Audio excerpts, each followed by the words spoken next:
네, 여러분 안녕하십니까. 한의학박사 이병삼입니다. 우리가 이제 자주는 어떤 그런 일상의 그 질환들에 대해서 쭉 한번 살펴보고 있는데요. 이제 이번 시간부터는 한번 우리가 대변에 대해서 한번, 얘기를 좀 한번 나눠보도록 하죠.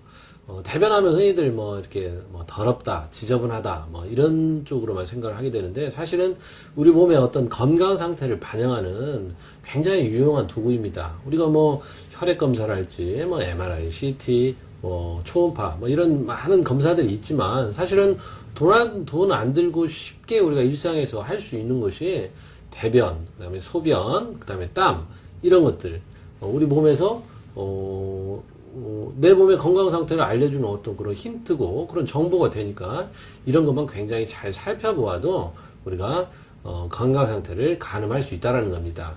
우리가 옛날에 임금님께서 우리 그 변을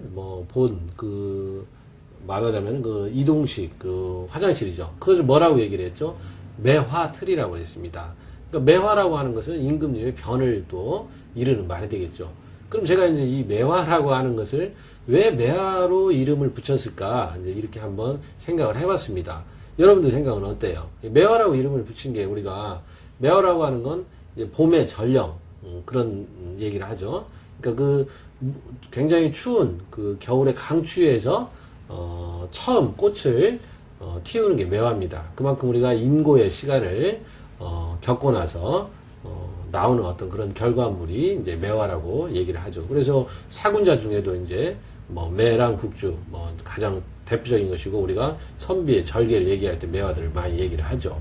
그렇듯이 이제 어떻게 보면 이제 임금께서 옛날에 임금님 뭐 조선시대든 뭐 이런 어떤 임금들이 그 변을 보는 어떤 수고로움 이것을 지칭해서 이제 매화라고 하지 않았을까라고 이제 저는 이제 생각을 한번 해보게 됩니다. 그러면 우리가 대변에서 이제 가장 이상이 오는 것이 뭐냐면은 변비하고 이제 설사입니다.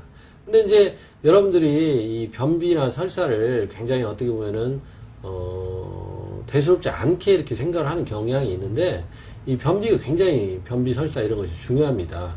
이제 특히 이제 변비는 여러분들 이게 대변을 잘 못 보면은 이것을 어떻게든 해결하기 위해서 그때 당시만 해결하려고 일부러 설사를 시킵니다. 아니면 뭐 찬성질의 음식 이런 것을 자꾸 먹게 되죠. 우리가 변비가 있을 때 되게 어떻습니까? 뭐 알로에 같은 거 그렇지 않으면은 뭐 우리가 센나라고 또 센나엽이 있고 또 아니면은 우유를 일부러 적게 먹어서 이렇게 설사를 시키는 이런 경우가 있는데 결국은 그런 것들은 내가 임시적으로 임시적으로 변만 통했을 뿐이지 오히려 그것은 대장의 어떤 이 연동운동 이런 것들을 굉장히 저하시키고 대장을 무력하게 합니다. 그 다음 우리 이제 그 빈속에 커피를 마시고 이렇게 하는데요. 그러니까 그것은 우리가 언발에 오줌 넣는 거나 똑같아요. 그 당시에 임시 변통으로 그것을 해결했지만 그것이 결국은 더 큰 어떤 불행을 자초할 수 있다라고 하는 것입니다. 그래서 우리가 변비도 체질적으로 오는 그런 요인들이 다 틀립니다. 그래서 변비가 오는 그런 요인들 그런 것들을 우리가 살펴서 각 체질에 맞게 변을 잘 관리를 한다면 여러분들이 건강을 유지를 할 수 있을 것입니다. 그럼 다음 시간에는 구체적으로 각 체질별로 왜 변비가 오고 또 어떤 식으로 관리를 해야 되는가에 대해서 한번 살펴보기로 하겠습니다. 자, 오늘은 여기까지입니다. 감사합니다.